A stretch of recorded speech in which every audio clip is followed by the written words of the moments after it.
ഇനി നമ്മൾ തിരുവനന്തപുരത്തേക്ക് പോകുന്നു. അവിടെ ഷീജ ചേരുന്നുണ്ട്. ഷീജ ചാലയിലാണ്. ചാലയിൽ സ്ഥാനാർത്ഥിയോടൊപ്പമാണ് ഷീജ നിൽക്കുന്നത്. ഷീജ, ആരാണ് ഷീജയോടൊപ്പം ഉള്ളത്? നമ്മുടെ പ്രേക്ഷകരിലേക്കൊന്ന് ആരാണ് സ്ഥാനാർത്ഥി എന്നൊക്കെ എത്തിക്കുക. ഒപ്പം തന്നെ പ്രചാരണ പരിപാടികൾ എങ്ങനെ മുന്നോട്ട് പോകുന്നു കാര്യങ്ങൾ?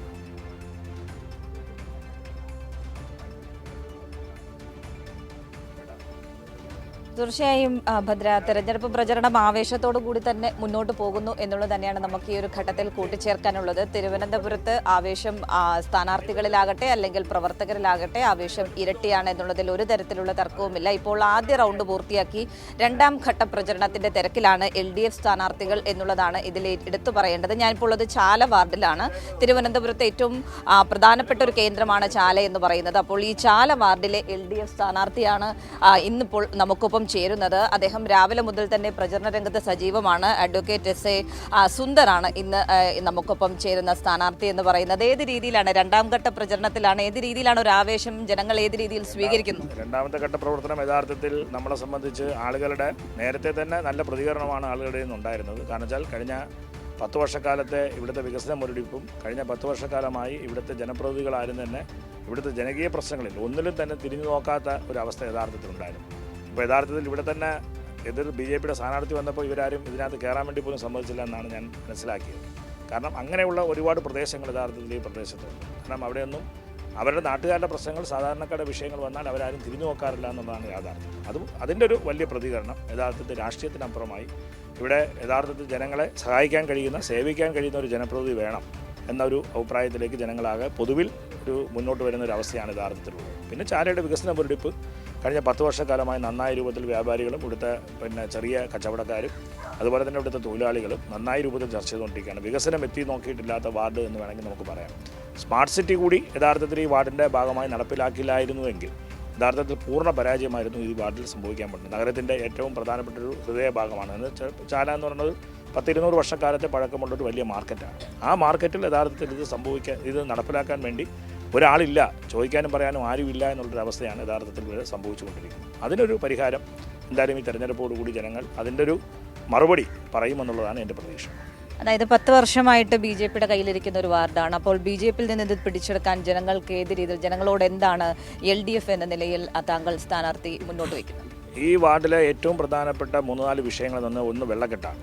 ആ വെള്ളക്കെട്ടിന് 100% പരിഹാരം കാണേണ്ടതായിട്ടുണ്ട്. പല പ്രദേശങ്ങളും നന്നായി മഴ പെയ്താൽ വെള്ളത്തിനടിയിലാവുന്ന ഒരവസ്ഥയാണ്. അതിന് പരിഹാരം കാണലായിരിക്കണം ഏറ്റവും ആദ്യത്തെ എൻ്റെ ഉത്തരവാദിത്തം. അത് യഥാർത്ഥത്തിൽ BJPക്കാർ കഴിഞ്ഞ 10 വർഷക്കാലമായി ചെയ്യാത്തതിൻ്റെ ഒരു പ്രതിഫലനം കൂടിയാണ് അത് എന്ന് നമുക്ക് മനസ്സിലാക്കാൻ വേണ്ടി കഴിയും.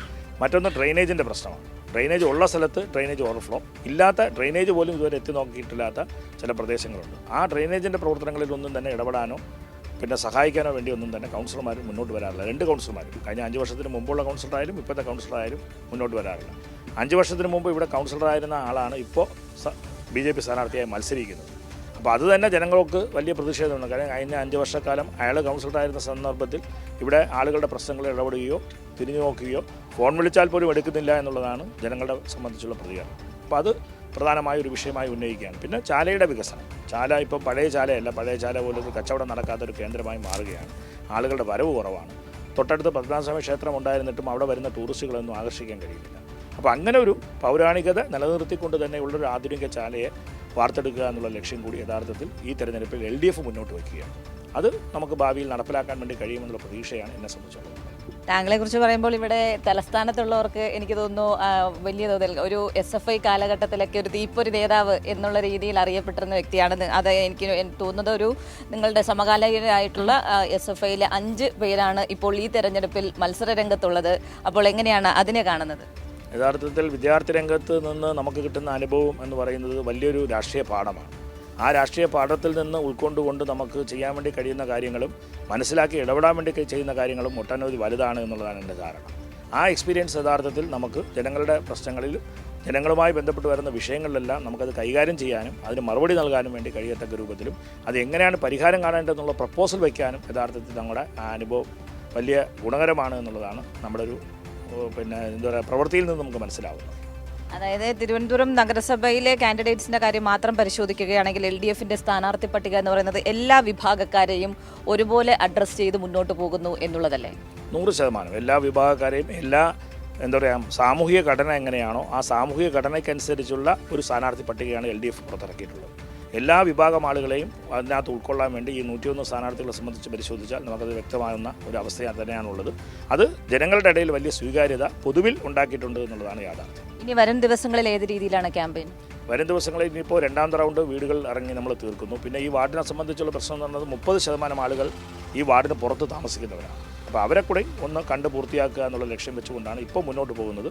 നല്ല പോസിറ്റീവായിട്ടുള്ളൊരു പ്രതികരണം തന്നെയാണ് യഥാർത്ഥത്തിൽ ഉണ്ടാകുന്നത്. പിന്നെ കൂടുതൽ ദൂരെ താമസിക്കുന്ന ആളുകളുടെ ഫോൺ നമ്പറെല്ലാം കളക്ട് ചെയ്ത് അവരെ ഒന്ന് ഫോണിലൂടെ കോൺടാക്ട് ചെയ്ത് വരുമെന്ന് ഉറപ്പാക്കുന്ന ഒരു പ്രവർത്തനമാണ് ഇപ്പോൾ നടന്നുകൊണ്ടിരിക്കുന്നത്. ഏതായാലും വാർഡ് തിരിച്ചു പിടിക്കുമെന്നുള്ള വലിയ ആത്മവിശ്വാസത്തിലാണ്. 100% എന്ന് പറഞ്ഞാൽ എനിക്ക് മാത്രമല്ല, സ്ഥാനാർത്ഥി എന്ന രൂപത്തിൽ എനിക്ക് മാത്രമല്ല, നമ്മുടെ പ്രവർത്തകർക്കാകെ വലിയ ആവേശമാണ് ഇതുമായി ബന്ധപ്പെട്ടുള്ളത്. ഉറപ്പായി തിരിച്ചു പിടിക്കും എന്ന ആത്മവിശ്വാസത്തിൽ നിന്നുകൊണ്ടാണ് ഞങ്ങൾ മുന്നോട്ട് പോകുന്നത്. തീർച്ചയായും ഭദ്ര, അത് തന്നെയാണ് ഈ വാർഡ് എന്ന് പറയുന്നത്. ചാല വാർഡ് എന്ന് പറയുന്നത് കഴിഞ്ഞ 10 വർഷമായി ഇവിടെ BJP ആണ് ഭരിക്കുന്നത്. പക്ഷേ ഒരു തരത്തിലുള്ള മാറ്റങ്ങളും ഇവിടെ വന്നിട്ടില്ല. തിരുവനന്തപുരം നഗരസഭ നടപ്പാക്കിയിട്ടുള്ള സ്മാർട്ട് സിറ്റിയുടെ ഭാഗമായിട്ടുള്ള മാറ്റങ്ങൾക്കപ്പുറത്തേക്ക് ഈ വാർഡുകൾക്ക് വലിയ തോതിലുള്ള വികസനം ഉണ്ടായിട്ടില്ല. അതുകൊണ്ട് തന്നെ അത് ഉറപ്പാക്കുന്ന കാര്യങ്ങൾ തന്നെയാണ് LDF മുന്നോട്ട് വയ്ക്കുന്നത്. അതിൻ്റെ ഭാഗമായി തന്നെ ഉള്ള പ്രവർത്തനങ്ങൾക്ക് തന്നെയായിരിക്കും മുൻതൂക്കം നൽകുക എന്നുള്ളത് തന്നെയാണ് സ്ഥാനാർത്ഥി അടക്കം വ്യക്തമാക്കുന്നത് ഈ ഒരു ഘട്ടത്തിൽ. അതുകൊണ്ട് തന്നെ ജനങ്ങൾ വലിയ തോതിൽ പിന്തുണ LDF സ്ഥാനാർത്ഥിക്ക് നൽകുന്നുണ്ട് എന്നുള്ളത് തന്നെയാണ് നമുക്കും ഈ തെരഞ്ഞെടുപ്പ് പ്രചരണത്തിനൊപ്പം പോകുമ്പോൾ മനസ്സിലാക്കാൻ സാധിക്കുന്നത്. അതുകൊണ്ട് തന്നെ ഈ വാർഡ് തിരിച്ചു പിടിക്കും എന്നുള്ള വലിയ ആത്മവിശ്വാസത്തിൽ തന്നെയാണ് ഇവിടുത്തെ സ്ഥാനാർത്ഥിയും ഉള്ളത്. ഭദ്ര.